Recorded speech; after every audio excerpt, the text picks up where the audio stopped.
Welcome to Kibbe on Liberty. This week, Matt Welch, fellow podcaster, editor-at-large at Reason Magazine. We're going to talk about the Bernie surge and answer the question, are we all socialists now?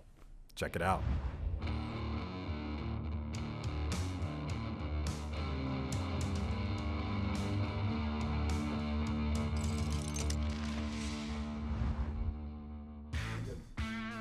Matt, welcome. Matt, thank you. We are at the luxurious Blaze TV studios in Midtown Manhattan. It's pretty nice. Let's be honest about that. It's a nice spread. And I've started shooting more here just because it turns out there's more interesting people outside of Washington, D.C. for some... God, who knew? They wear something besides khaki? Yeah, Pants. sometimes. Yeah. Sometimes, and those blue blazers that... They're the worst. But I just insulted half my audience, so I'm going to move on from there. I wanted to do something that I haven't done on this show before, but there's a lot of really fascinating things, tumultuous things going on in our political world.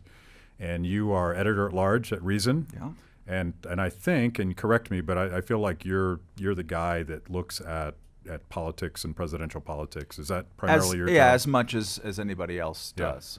I sometimes travel over to third-partyville a bit more than the average human does, and never should probably. But I do pay attention to the big scrum politics. Yes, and maybe we'll lift the lid on what really goes on in the Libertarian Party. But I was thinking that we would talk about the Democrats right now, because that's the street fight, and Bernie Sanders is surging in American politics. And I'm old enough to remember when big S socialist politicians were not that popular. Holy cow, right? And something weird's going on out there. I saw an analysis today, and I'm blanking on the author of it, but made a pretty interesting comparison to Bernie this year and also in the Democratic parties and his fellow candidates' response to him and Trump in 2015 and 2016, which is to say, as you and I have talked about in other fora, like 2016 was a weird year, and it wasn't just weird because of the Republicans. I mean, it's already strange when an independent who is a socialist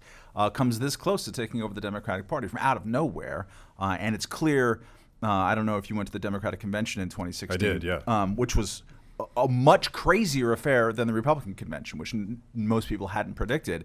But all of the passion was coming from the Bernie side, and all of the tumult and the protests and everything was coming from the Bernie side. It's clear like the next generation loved Bernie, did not so much love the nominee of the party. So he came that close to doing to the Democratic Party what Trump did to the Republican Party in 2016. And so the similarity from this year is that Republicans didn't know what to do. The establishment didn't know what to do with Donald Trump in 2015 and 2016. A lot of people just sort of either gave all their money to Jeb Bush to begin with, and please make it stop. How'd that work out? Your name is Bush. That should work, right? Yeah. Or they kind of sat on this. They didn't know what to do. They didn't really attack Trump. In fact, he led the.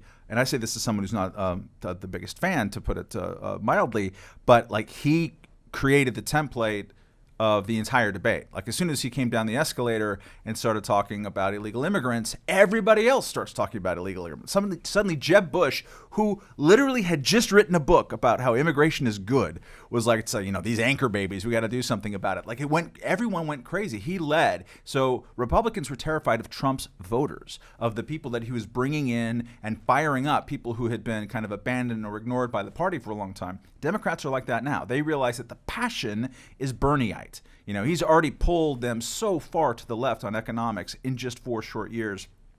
A little bit on the left and some civil libertarian concerns, to only a little bit. Sadly, that's not like the most animating feature of the standard Bernie person. But he's pulled them so far, so they're terrified of actually attacking him too much. Yeah. You only see sort of Mayor Pete will say something like, "Well, he's an old socialist," or Joe Biden, when he remembers what his name is, will go after him. But they're kind of scared of him, and with that, I think that's one of the reasons why he's kind of going up in the polls. And it's just we're in a time right now. We're in a populist moment on both sides, and maybe more than both sides, and people are attracted to the utopianism of populism. When someone says, I'm going to say the craziest thing, the hell with your 35-yard lines in this football field, I'm going to blow it all up, and come up with some crazy suggestion. So Bernie Sanders is the epitome of that. Like, he was asked this week, how are you going to pay for Medicare for all? I was like, I don't know.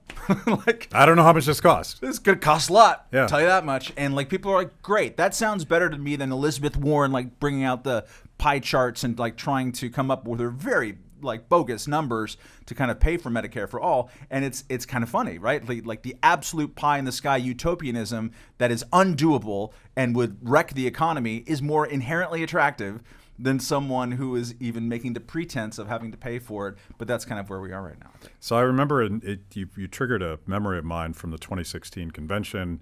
We were at the Democratic National Convention, and two events are still sort of burned into my mind. And I happened to be standing outside in whatever called the hallways in those big arenas. Right.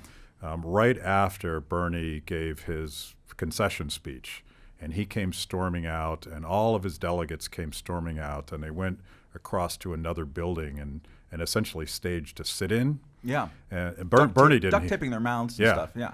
And we ended up talking to a lot of them, and they were not Democrat Party regulars. They were newbies, and they at that point they knew how much Bernie had been screwed by the Democratic machine, and they thought the whole thing was rigged. And they were basically doing the progressive version of draining the swamp and taking this thing over.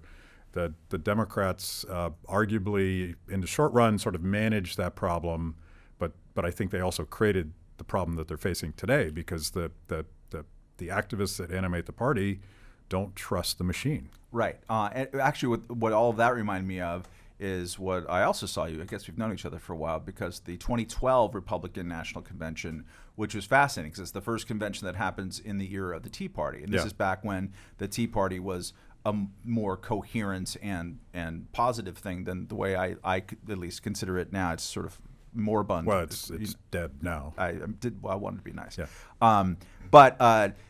So there were Tea Party activists. Moment of silence. Tea Party's dead. Yeah. But the energy in that building, as you recall, came from, and I remember very directly, Ted Cruz gives a speech on the floor. And Ted Cruz says, there's an interesting movement happening in this country. It happened in Utah. It happened in Kentucky. And he starts naming the states in which Tea Party-backed insurgents beat establishment candidates. Crowd loves it, and the establishment's like, eh. Yeah. And meanwhile, behind the scenes, as you witnessed, and we talked about it a lot at the time, every Tea Party activist and every Ron Paul activist, and they weren't the same people necessarily, and then also a lot of social conservative too who were activists, we're getting absolutely steamrolled. I mean, they were changing the rules last minute. They got all different, but outsiders. The different outsiders, and they staged a big protest there, and there was duct tape on those mouths too. Yeah. Like very, very similar. And you can stage manage all you want as an establishment, but you do that, it's like admitting your own fear of your own base. And that's not ultimately tenable, I think, in American politics, for good and for ill, mostly for good, I think. Yeah. Like you can't just force people to sit and take it, and it creates all of this energy that can pour out. Question is, what does that energy look like? Does it translate into good policy and those things? And that's where we're at right now. It's a big open question, and with Bernie Sanders, a lot of it I think can go into a negative place for sure. Just as I think some of it, a lot of it's gone a negative place with Donald Trump as well. But the mechanism for an establishment saying no, take it, eat it, is kind of over, and I think we're kind of seeing this right now. And that's we're on the eve of the Iowa caucus and then New Hampshire the week afterwards, and it's going to be fascinating to see whether like Joe Biden can just say we're too scared of barky old socialists to do this. That fight's going to be fascinating. Yeah, the Republican treatment of Ron Paul delegates, Tea Party activists at that specific, the breaking point was the 2012 convention. They created some counter-revolution, and they didn't create Trump, but they created the conditions that would allow for that sort of populist, I'm going to knock everything down guy to step in. Because you still need activists to do some of that knocking down. Yeah. And that's what you created. These people were radicalized there, and they knew as much as anything else. Some of it was ideology, but some was just like, I know that dude tried to strong-arm me. I'm going to get him back next time. Yeah. And they did. Yeah. And the Democrats are going through this right now, and it's sort of fascinating to watch I just read a beautiful opposition research piece written by Jonathan Chait of New Yorker. New York Magazine. New York Magazine, thank you. And it had links to all the craziest shit that Bernie has ever said or done. I watched, and I can never erase this from my mind, a video of a topless Bernie Sanders drinking with a bunch of Soviet-era communists, and they were singing drinking songs to the Republic and all that. I can never unsee that, but like the machine, the Democratic machine, I don't know if he would appreciate being lumped into that. They're freaking out because Bernie right now is killing it in the early Democratic states. Yes, but there's also, Bernie has a problem too that maybe only recently he's beginning to overcome, which is for the entirety of the Democratic race up until basically this week, you can measure the lanes, right? There's a progressive lane that's been Bernie and Elizabeth Warren, and then whatever straggling. Right now, it's only Tom Steyer basically in the race, who you'd really consider that way. Super impeachment, green triple New Deal guy. But before it might have been Bill de Blasio, it might have been this person, that. But like the progressive left lane, add up their polling numbers, especially nationally, but in most local polls too, it's never been much more than about 37, 38%. It's been pretty stable. Like, from 32 at the beginning, now it's up to 38. They've grown the category a little bit, just a little bit. The centrist-y lane, so you're Biden, you're Mayor Pete, you're Mike Bloomberg, and Amy Klobuchar, and then some people before all of that, has always been like 46, 47, 48. And so can you overcome that? And there's a game theory aspect to this too, which is one of the reasons why the dust-up between Bernie Sanders and Elizabeth Warren is so interesting. Like, how long are they going to be playing chicken? Because if they're both in the race forever, Biden wins. But if it breaks decisively for one or the other, and then one gets out of the race, then now Sanders can win. That's difficult because, I think in an election where by far the biggest factor among Democratic voters in their treatment of who to vote for, in ways that they haven't seen in generations, if ever, is can you beat Donald Trump? Bernie has an answer to that question, which is interesting, and it might be true. I don't know. I've stopped making predictions in politics for good reason, but since 2016. Yeah, actually since 2015. Yep. Since Donald Trump came down, I saw him give a speech at Freedom Fest in July of 2015. You can go back and look what I wrote at the time, and I concluded and wrote at the time that there's no way Americans are going to greet someone like that with political success. I was totally wrong about that. So I've been sitting back ever since then. But Bernie's answer to the question is that I'm going to excite people who are outside of the process. I'm going to start the revolution. The young people are going to come out. I'm going to attract people who don't usually vote. He might, right? He does. There is this thing that the elite establishment media does not want to admit, that there are Bernie Trump voters. There's lots of them. Oh, there's lots of them, yeah. Yeah, and they're because they're outsiders. They're railing against the establishment. They are saying that your party has given lip service to whatever they've been talking about all these years, but they haven't actually gone for it. I'm busting apart the Overton window. I'm going to do crazy things and speak out of conviction and put everybody on their heels. That's inherently attractive, and that can attract outsiders. That said, the most pragmatic voters in the Democratic primary are black voters, and so far they haven't really broken for Bernie Sanders at all, and they're huge for Joe Biden because they think he can win. Yeah.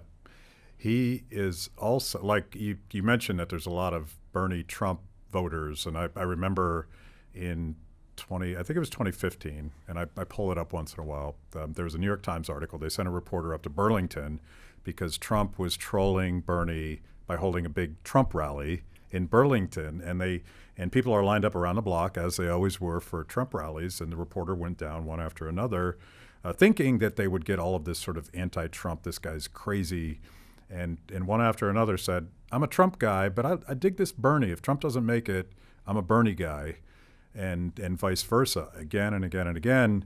And it has something to do with, part of it is authenticity, but part of it is sort of what I would call sort of flat earth, negative sum game economics, where immigrants are inherently a problem, trade with other countries is inherently a problem, and there's really no difference between historical Bernie, the Bernie that got to that point.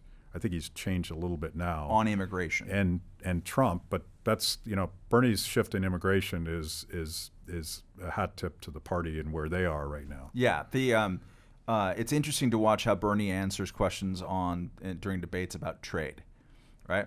Like, would you vote for the replacement treaty for NAFTA? And he's like, no, I'm not going to vote for it. And here's why: because it's not going to combat climate change. Like, what? That's what? What are you talking about? When you peel all that away, it's basically, I don't like what Trump's doing on trade because he's dumb, because he doesn't know what he's talking about, because I don't like his manners. Yeah. Bernie would have voted, and he has said this, against every single free trade agreement since World War II. He says, with breathtaking inaccuracy, that trade treaties are a race to the bottom, that international trade is a race to the bottom, at a time when we've lifted 1 billion people out of extreme poverty over the last 30 years, primarily, according to the United Nations, not like some crazy... The crazy right-wing United Nations. And Bono, we've lifted 1 billion people out of poverty, extreme poverty, primarily because of international trade. So, I guess he's not siding with poor people. However, this is one of those areas in which the kind of elite Washington consensus, which in many times you and I and other people are railing against, they created frameworks to reduce global tariffs out of a sincere belief that doing so increases peace and prosperity and allows you to have a bulwark against the Soviet Union. That was all true, right? But the question is, the things that you build to get there, are you then creating a big gap between yourself and your populace? Do your constituents have any sense that they can control this? Is there democratic legitimacy for what you do? And I think right now, in the global rise of populism, and it has risen to a startling degree over the last 10 years, and populism of both the right and left. I mean, there's Peronists are back in charge in Argentina. There's Modi in India. I mean, we're seeing both types come up. Both types are reactions against kind of transnational bureaucrats telling you how you should live your lives. Yeah. So, yes, Bernie's doing this. Democrats have been campaigning against trade agreements forever, but they did it insincerely. Yeah. I mean, Hillary Clinton called TPP the gold standard, the Trans-Pacific Partnership, the gold standard, and then went against it when she saw that the wind was blowing this direction in a primary campaign against Bernie Sanders. But he's sincere. And I think for a lot of people who I respect who are thinking about voting for Bernie Sanders just because they don't like Donald Trump, sincerely, I get it. And also they think that he's not Bernie, say what you will about his crazy policies, he doesn't seem like a personally corrupt person. He seems like a guy, he's a decent guy, right? Like, he's funny. Yes, all that's true. He would also dismantle the international trading order. Yeah. Like the beginning, the first minor skirmishes of the trade war, Donald Trump, sure, yes, he did that. Bernie would finish the job. He would go all the way to Baghdad. I think as a free trader, I think Bernie's far more radical anti-free trade than Donald Trump is. Much more. And people kind of poo-poo that, wave it aside, or they themselves believe it. Although, interestingly, because of probably just reaction to Trump, trade right now is more popular than it's been in America for like 20 or 25 years. So I don't know. One of the biggest problems and one of the sadnesses of the current reaction to Trump and the impeachment trial and everything else, compare it to the reaction against Richard Nixon in 1974, 3. When that happened in the early 70s, this revulsion was a revulsion at the executive branch accumulating power. People freaked out. The Church Commission did all those incredible hearings that we saw, the abuses of the FBI and CIA and such. Like, Congress began reasserting its authority on a whole lot of stuff. The War Powers Act came out of this, right? Like, so the Budget Control Act came out of this. Congress said, wow, we've been asleep at the wheel for too long. We allowed the executive branch to run amok. Have you heard that during the Democratic prosecution of this impeachment trial? Have you heard that on the campaign trail? Only in one small way. And I'm glad to see it, but it's only this one small way. You hear from most of the candidates, especially Elizabeth Warren and Mayor Pete and some others who have since dropped out, that we want to see some sunsets of authorizations of the use of military force, or you put a 3-year thing on it, or like get troops the hell back from Afghanistan. Didn't the House just pass a repeal of the 2002 AUMF? Yes, which is great. That's a big deal. It's a big deal that no one covered because there's a bunch of other stuff going on. I think we just broke the news right here. Seriously, we might have. So you see a little bit of that, but for the most part, the idea of dismantling or just reducing, trimming executive power is not part of the conversation in the reaction against Donald Trump. That says to me that we are doing pendulum populism right now. Yeah. So the strong man did this. We didn't like strong man, so we wanted to get his power. So Bernie's going to come in, or whoever's going to come in if they win the election, and they're going to say, great, thanks for having all the power. I'm going to use it this way the next day, as opposed to saying, wait, you can't use national security as a reason to crack down on like Canadian timber companies. Yeah. You get ideological whiplash trying to figure out what the Democrats think about the CIA and the FBI. Oh, God. And vice versa. Yeah, and vice versa. And on any given day, they're either unimpeachable heroes or they're monsters that are destroying the very fabric of our country. And I could accuse both parties of that. But as you say, the Democrats have not. We kind of hoped that there would be this teachable moment that maybe we shouldn't have let Obama expand executive power so much. It's not. No one says that. Not remotely part of the conversation. Yeah. I mean, they're not even acknowledging that Obama. I mean, look, I have a lot of very negative things to say about the Freedom Caucus by people who have described themselves for a long time as constitutional conservatives, which is a phrase that deserves a laugh track at this point, as far as I'm concerned. Yeah, they've ruined what used to mean something. Right. So I have my their treatment about executive power run amok in 2020 looks a hell of a lot different than it did in 2015. However, the same is on the other side. Barack Obama stiff-armed Congress whenever they were doing investigations into the IRS scandal, into Fast and Furious. Eric Holder was in contempt. He didn't care. He went to war in Libya. People said, hey, look, you got to consult Congress. He said, it's not a war. It's a kinetic military opportunity or something like that. We don't see much of those people saying, yeah, you know what, we screwed up. Yeah. And that says to me that it's going to be a while before we get back to a healthy power analysis, structural analysis of where we're at, as opposed to this kind of rising sense of I want to use the big stick against my political opponents. Yeah, and I read this today, and it was a credible source. I can't cite the source, but that Bernie Sanders' team is already developing sweeping executive orders. Oh, yeah. In hopes of taking power and finally doing the right things with it. I mean, look, again, go to the debates and all the questions, because journalists love this stuff too. They want the big red button to push, and the question is like, what will you do? Not just in your first 100 days, but in your first 100 minutes, President Kibbe. What will you do? Will you completely overhaul? Will there be a $15 minimum wage? Will we do this? Will we do this? And they all have these thought out plans. Elizabeth Warren, Sanders, it's nuts. And it's all pen and phone stuff, and none of it really, with the exception of again with the military force, has anything to do with the president handing over responsibility to anybody. Speaking of which, you cited earlier the United Nations, World Bank data that demonstrably, irrefutably shows that free market capitalism and free trade have lifted 1 billion people out of poverty, and Bernie's number one acolyte and spirit animal, AOC, Alexandria Ocasio-Cortez, said a couple days ago that you can't capitalism your way out of poverty, which triggers me. I don't like using the word capitalism because I think it's got a lot of implications and baggage. But the one thing you have to say about Bernie and AOC in particular is that they have taken over the Democratic Party when it comes to policy. Everybody is for single-payer health care. Everybody is for some draconian taking on billionaires and businesses and Wall Street. Breaking up Facebook, $15 federal minimum wage. How's that going to work for Puerto Rico? That's going to work out great for them. Yeah. So, but say what you will, they sort of did in a much bigger way what Ron Paul and his younger generations after him did with the Republican Party by creating an alternative narrative. We started talking about war. We started talking about mass incarceration and the drug war and all these things that were libertarian-ish critiques of traditional republicanism.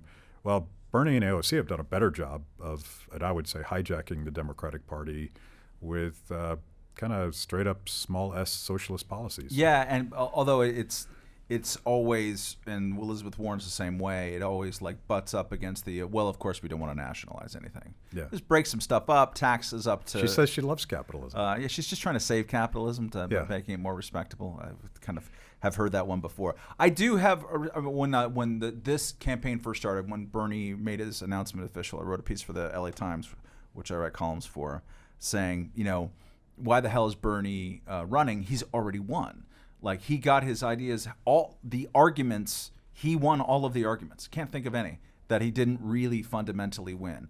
For me, it's always been a sadness that the civil libertarian part of his message, so he was the first major party presidential candidate who had more than 1% in the polls to come out in favor of legalizing marijuana in 2015, 2016. That was a big deal back then. Now everybody is, with the important exceptions of Joe Biden and Michael Bloomberg. Bloomberg was saying 1 year ago, 12 months ago, saying that was the worst idea we ever had, was to legalize marijuana. Michael, I'm against any individual ever making a personal choice ever again. Yeah, and Biden just doesn't remember which part of whatever terrible drug bill that he wrote and took credit for forever.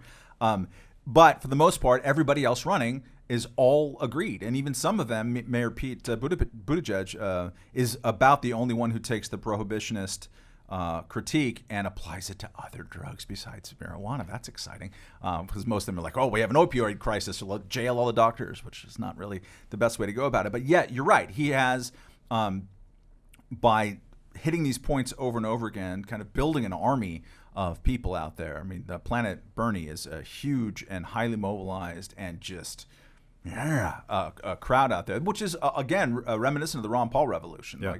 And I think probably the only other campaign that gets close to it, but it's just different in kind, is Andrew Yang, of all things. I mean, the online Yang gang. But that's much more of like very disparate in terms of policy, because he just, I think we should have a new policy about black cups with gold interior. Let's start that one. Like, his website is just like, whatever, roll the dice on the policy. He's more like a happy warrior, and it's I think he's more like, we should have more categories of humans. You were talking about the Bernie Trump voter. What I like about that as a character, or even the Bernie Trump Obama voter, or a Mayor Pete George Wallace voter, like whatever, like, because most Americans are weird, right? Politics tries to organize us in these categories, and the idiots like us who write about it or talk about it or get our hands dirty in it so stubbornly refuse to learn that it's not about what we think or the ideas that animate what we're doing. I was just looking today because Trump will probably survive impeachment today and get a kind of a complete blank slate in the United States Senate. And wow, think about 4 years ago. He's taken on every single power center on the right and has brought it to its knees, or just transformed it. He did it with Fox News. He ran against Fox News. People forget this. He broke Fox News in 2015 and 2016. National Review 4 years ago last week came out with a gigantic against Trump issue. Go back and read it. Look at some of those names. Brent Bozell against Trump? What? Ben Dominic? I mean, Ben is not a super pro-Trump, but the Federalist certainly hasn't been shy about Glenn Beck. I've heard of that guy. He was in that issue. He wrote a thing. And it's amazing to see how many people since then have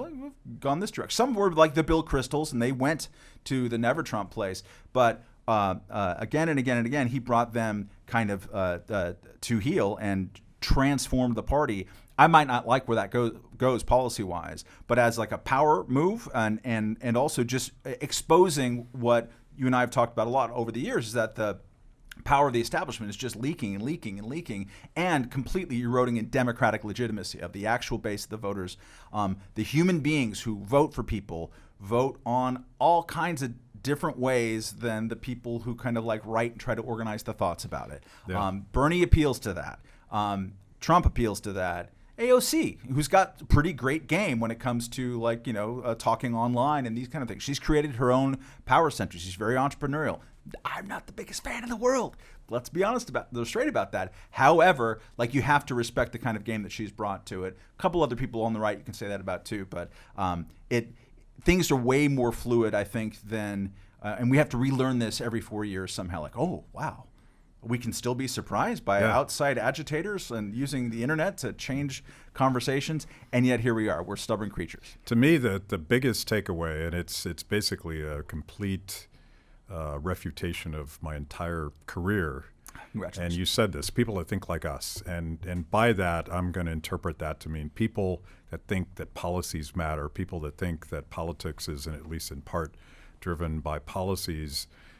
You sort of learn, starting with this sort of counter-revolution based on being against the machine, that policy really doesn't weigh very heavily in the minds of voters and the public when they make these kinds of decisions. They like Andrew Yang. They have no idea what he stands for, but there's something about his persona that appeals to them. I think that's absolutely true with Bernie and probably Donald Trump to a great extent. He's the anti-establishment answer to our problems. There's a great phrase that I'll mangle from Josh Barrow, who's an itinerant political journalist and commentator. I think he might be at Bloomberg or Business Insider or whatever the hell. They all sound the same after a while. I say this with fondness towards Josh, but he said this in the 2015-2016 cycle, is that something along the lines of voters don't have opinions about issues. They have reactions to problems. More or less, they're just sort of responses, gut responses to this, and they want to know, do you have the same gut response? Which is why I in large part why so much political conversation is really stupid.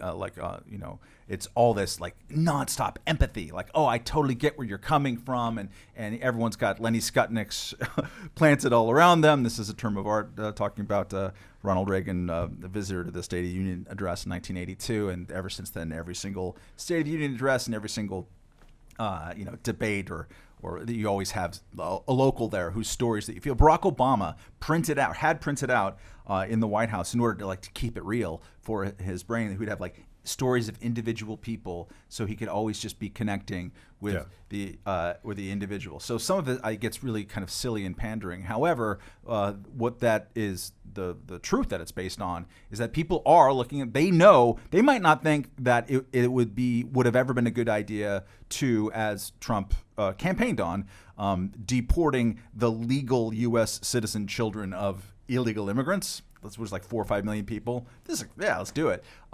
They might not have ever agreed with that or ever thought it was going to be possible, and they might not really care. But if you're waking up in the morning and saying, I think immigration is a problem that the elites in Washington have been insincere about, there was no question who you would vote for last time around. They could all Ben Carson literally said, we have to seal not just the southern border, but the northern, the eastern, and the western border as well. They all went out pandering each other, but you knew that Donald Trump believed it stronger than the rest. Parenthetical, I've always wondered why we're so worried about Central and Mexican immigrants coming in from the South. It's the Canadians that we should be worried about. Have you seen the Canadians and what they do? Man. It is terrible. I've a friend of mine. And I joke about this, but we're going to see legislation introduced tomorrow because of this. Scott Walker talked about putting a wall on the northern border during that last campaign, which is crazy. Which is funny because actually we don't know where the border is in many places on the top of North America. A friend of mine named Jacques Poitras,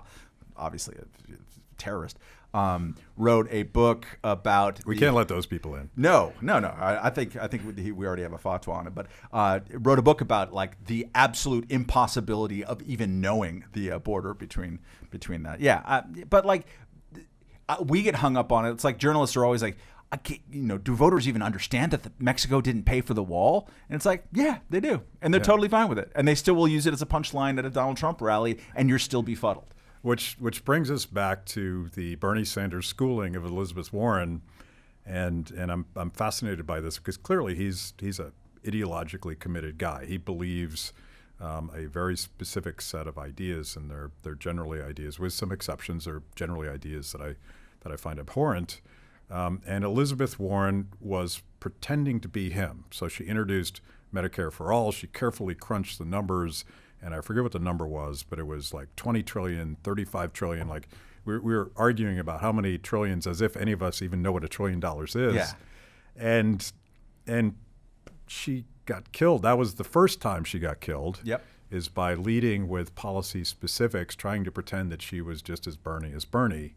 And voters were like, no, this She is had not run interesting. up until mid-October when she started to try to numerate her Medicare for All plan and like try to sustain what I think is a fiction that she's more wonky and serious about her approach. She's got a plan for it, Matt.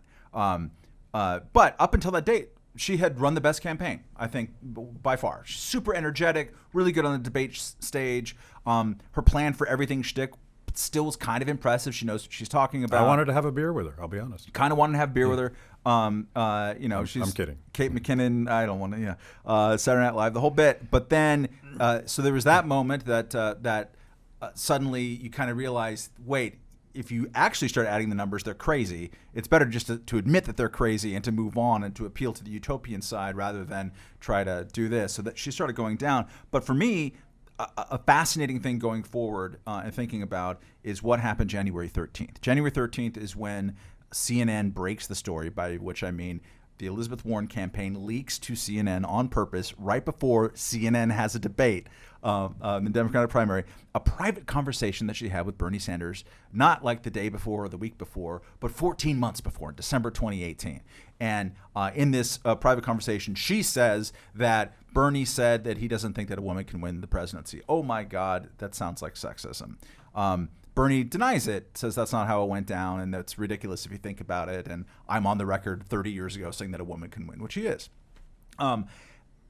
But for me, what's fascinating about that is that all the way up until that moment in the primary, yes, she's been going down recently since the Medicare for All stuff, so it felt like a Hail Mary in advance of the Iowa caucuses. But what had we seen from the other candidates, particularly the ones around our age, late 40s, early 50s, who had, some of them, been kind of centristy about things like debt and deficits or about school vouchers or about any number of issues, talking about Beto O'Rourke, talking about Cory Booker, Kirsten Gillibrand, used to be a deficit hawk, believe it or not, Julian Castro, and to a different degree, Kamala Harris. What do they all do to hide their centristness in a field where Bernie Sanders is dominating the discourse? They all went woke.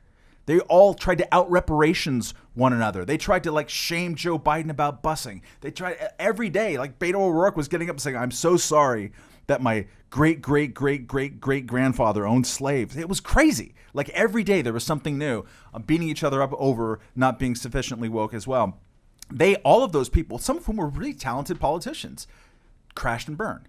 They ran on it. They lost on it. All of them. And that is the moment that Elizabeth Warren says, you know what, now I think I'm going to play the woman victim. Just one more time. And what has happened since that day? National 538 has a great daily poll tracker that you can move the cursor around and find it frozen in time. January 12th, Bernie had a national lead over Elizabeth Warren, 2.4 percentage points. Within 10 days, it had doubled. It is more than 5 percentage points. You could see the little graph. It goes they're kind of close here, and then she does that thing, and then boop. And this is the recent result of the rise. And I think there's something fascinating about that because there's a mirror of what's happening in the media culture and elsewhere. The super strong, strident identity politics doesn't work. Even in a Democratic primary, it doesn't work. And yet we see it all around us. There's people being canceled, right? There's the novel that's being canceled as we speak because a white woman wrote about the Mexican immigrant experience. It's happening all around us. And I think a lot of journalists, younger Democratic voters, other people, they think that this is how we all should think, and they don't realize how crazy it sounds to most normal people. Yeah. And they're going to have to keep learning this in the field of politics and media, I think, for a long time. So this is the kernel of good news, that little crack in the clouds where a little beam of light comes down, where this sort of insane identity politics is being rejected within the Democratic primary. Forget the general public, which is a very different marketplace. That's the good news, but the bad news, and Bernie, I would argue, is one of the least woke of the candidates. Yeah. He's old school, and that's one of the reasons why some progressives don't like him. Don't like him. He has the class-based analysis rather than the group-based analysis. Yeah, he doesn't even know what this intersectionality grid is, and I stand with him not understanding it. But the downside, one that sort of freaks me out, and I try not to pay too much attention to politics because it can be a very depressing thing. I sort of feel bad for you some days, but you might get like a real guy, a real socialist guy who honeymooned in the Soviet Union as the standard bearer for one of the major parties. And I happen to think that he's competitive. He's a lot more competitive than a lot of Republicans perhaps appreciate because he does have the same sort of populist rage against the machine thing going on that Donald Trump does. And that's a scary idea that a guy like that could win. He came back from the Soviet Union, not like in, I don't know, 1923, not in 1934, when maybe you could be confused about how things were going. He came back in 88, 87? Yes, 88. Came back and he's like, look, they have these youth culture, they have organizations. We have a lot to learn from those people. It's like, no, we have nothing to learn. The only thing we have to learn is don't do it that way. Yeah. That's the bad way. Never do it. I mean, these sister city, Burlington, Vermont with... Well, there's no excuse because at that point, everybody knew how many millions of people that Joseph Stalin killed. Yes. And we sort of all agreed, hopefully, that was not a good thing. And that, all the countries of Central Europe were captive police states with one or two exceptions. Communism's bad. He will say now, and there's been, I've done some writing, other people have done some writing too.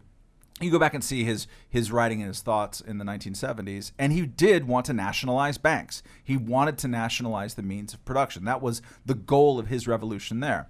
When he's asked about it now, he's like, look, when I was the mayor of Burlington, I didn't, nationalize the corner stores. Well, good. So let's talk about why you didn't. Let's talk about what you learned so that you were not in that space there and have any sense of regret, perhaps, or explanation of how your views have evolved. That's not what happened. I remember Andrew, what's-his-face, who's the Polish last name, I can't pronounce it, CNN, who excavates people's files from the back. So he did some excavation of Bernie's crazy newspaper writing and public access TV shows from the 70s. And so when they got a quote from the Bernie Sanders campaign, they're like, his record has been consistent for 50 years. He's always been on the side of the working people against the oligarchs. Consistent for 50 years is not something to brag about that, because you were wrong on a very big issue. You looked the other way in Cuba, in Nicaragua, in the Soviet Union. That was a pretty colossal misjudgment, and I'm curious to know, how he and why he learned. He's not going to say that, but the thing is, that's me. I'm not a Democrat. I'm not a Democratic voter. I'm not his base in any way. He doesn't need my vote, and the base doesn't really seem to care. For the most part, they see this as even if they're not even engaging with it intellectually, they see this as oppo research by the Jonathan Chaits of the world, who they hate because they think they're neoliberal sellout swines trying to keep the insurgency down. So yeah, we could be in a place, and that's what happens when you pendulum from right populism to left populism. Yeah. You're going to get unspeakable policies and stuff that people campaigned on suddenly in the White House. And I'm afraid we're in that cycle for a while. So yes, I'm glad that you pinpointed that we have a kernel of something to look forward to, which is that eventually the purveyors of nonstop wokery will at least come face to face with the fact that they don't have much power. That's nice. But that's about the only thing that I'm super excited about right now. So I'm going to try to end on a positive note, and now people are deeply depressed, and I have this question about small L libertarians, big L libertarians, liberty-curious people that are sort of off-put by the entire tribalism of left and right-wing populism. What do we do? And because I'm a dorky libertarian, I'm going to quote Hayek, because why wouldn't you? Just roll up the sleeve and read the tattoo. Yeah, he wrote an article when he was actually looking at a very similar dynamic, looking at Nazism supposedly on the right and really strident, violent communism on the left, and he was trying to figure out why we liberals, liberal in the classical sense, couldn't connect with people in a same visceral way, and he basically ends this article by saying we need to be more utopian. We need to not sound like we're just trying to make the establishment a little more efficient. We need to think big and sell really big visionary ideas about this alternative world where people cooperate and the beautiful things that happen when people are free. And now I'm filling in some words for him. And you could take this, you could certainly Bernie, and I think more Ron Paul than Donald Trump, but you could sort of take a lesson from that. They think big. And they're like, I don't care how I'm going to pay for this. I just have this beautiful vision where everyone gets free health care. We probably need to do a little bit of that. It's hard. I don't come to my libertarianism from philosophy, so I don't think utopianly. I'm built to be a pragmatist squish, and to make alliances with whoever is going to legalize drugs with me today, knowing that they're going to stab me in the back tomorrow on other kinds of deregulation, whatever. That's how I've always approached it. So it's hard for me to think systematically about that. One note of optimism. So Hayek is writing in this period. A lot of people were writing in the 30s and 40s and early 50s, and especially in the 30s. George Orwell comes to mind. Looking at just basically rise of fascism, rise of communism, we got to choose one. There was a whole lot of people, like what did Orwell get wrong? Because he didn't get a whole lot wrong, but he got some big things wrong. The biggest thing that he got wrong was that he basically said we won't see liberal capitalism as we know it survive. Actually, we will see it win. At least until recently. But even though we've seen it win, we actually have seen it win. If results matter, capitalism is winning. Yes, but I mean, it absolutely triumphed over communism and over fascism, like with guns and also with success and economics and freedom. So he was wrong about that. So people can tend to be in these moments pretty despairing. So we wrote a book called The Declaration of Independence back in 2011, and part of the gesture, the reason to do it, it was a call. Not just to sort of analyze the political scene, which of course it was that too, but it was also like, you will be happier, trust me, and I know this sounds crazy, but you will be happier when you yourself detach from the tribe a little bit and don't try to figure out what you should think about, especially about politics, but about other stuff based on some kind of person that you decided or a party to give all your trust into. It's hard work. It can be unsettling. I know a lot of conservatives, or the never Trump conservatives, who've been Republicans their whole life, they still are like, oh my God, what do I do with my life? I'm like, welcome to it, dude. It's pretty great, actually. It's fun to think for yourself.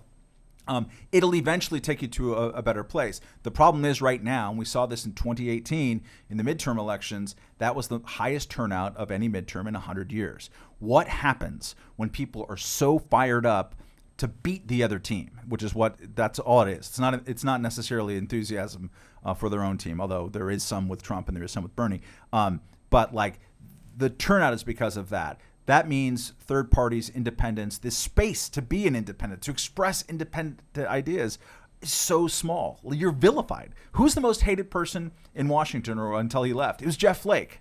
Yeah. Because he was sort of temperamentally in the center. And so people couldn't stand it. Pick a side. So yes, that can be off-putting or disconcerting and not feel turbulent. However, just like Orwell and other people who were going through that, and Hayek, who saw it around them, remember that those dudes won, and they won by keeping their heads, and they created a literature that we can go back to and look at based on their observations and based on their very, very hard work in difficult circumstances. Look, this ain't difficult. We're not Václav Havel in 1983. We are in America. We can still do whatever the hell we want to. So no matter how put upon you are or how annoyed you are by things, you're free. You can still do this stuff. So don't lose hope. I just talked myself into being optimistic. Yeah. I don't know how that happened. Thank you for the invitation. This is a small bore version of utopianism, because it's really just about individualism in the sense that everybody's a little bit different. Everybody's got a different path in life, and we're the counter revolution because we want you to be free enough that somebody from Washington D.C. or mega corporation X, they're not going to dictate how you live your life. And to me, that's utopian, but it's also practical because that's how we live every day. Another way of putting it, would you rather be Ricky Gervais or Dave Chappelle on one hand, or would you rather be like Trevor Noah? Or what's happened, to Stephen Colbert? He's become a tedious, awful bore, a really talented comedian. When you are in the tank one way and you have figured out the joke ahead of time based on where you're supposed to be, rather than I will think unpredictably and make fun of y'all. You'd rather be this. It's more attractive to be funny and independent than it is to be someone who's not even getting laughter anymore. It's just getting clapter. Yes. So we need to check in because there's an end to this story that we don't know today, and we need to check in for your reporting at reason.com. Yes. How do people find your stuff? Go to reason.com. You can follow me on Twitter at Matt Welch. I'm always tweeting, and I co-host two podcasts. One is the Reason Roundtable that you can find at Reason, and also the Fifth Column podcast with Camille Foster and Michael Moynihan. The second and third best podcasts on the market today. Thank you very much. Thank you. Thank you.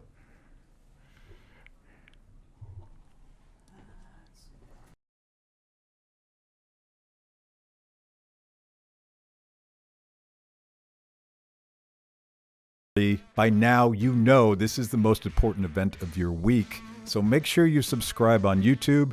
Click the little bell so you get notifications. Kibbe on Liberty, mostly honest conversations with mostly interesting people.